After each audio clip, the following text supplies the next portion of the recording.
कृष्णाचं नाव विठ्ठल कसं पडलं आणि मग पंढरपुरात विठुरायाच्या आणि रुक्मिणीची मूर्ती एकत्र का नाही, त्यामागची एक पौराणिक कथा. कृष्ण निजला निवांत आठवली त्याला राधा. कृष्ण निजला निवांत आठवली त्याला राधा. राधेला केलं जादूने जिवंत, जणू काय झाली त्याला प्रेमबाधा.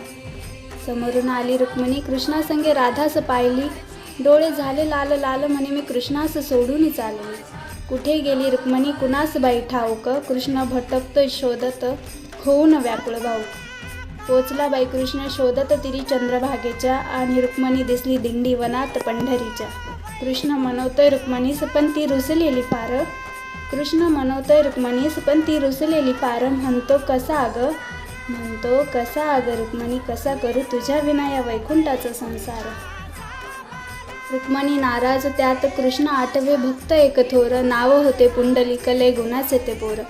पुंडलिकाच्या घरी आली बाई कृष्णाची ग स्वारी. पुंडलिकाच्या घरी आली बाई कृष्णाची ग स्वारी. पुंडलिक करतो आई बापाची सेवा ठेवून उभा कृष्णाला दारी.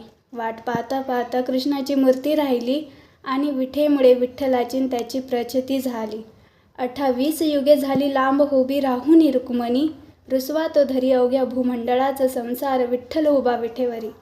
भूमंडळ म्हणे विठ्ठलास बाप. भूमंडळ म्हणे विठ्ठलास बाप, आणि रुक्मिणी माझी आई.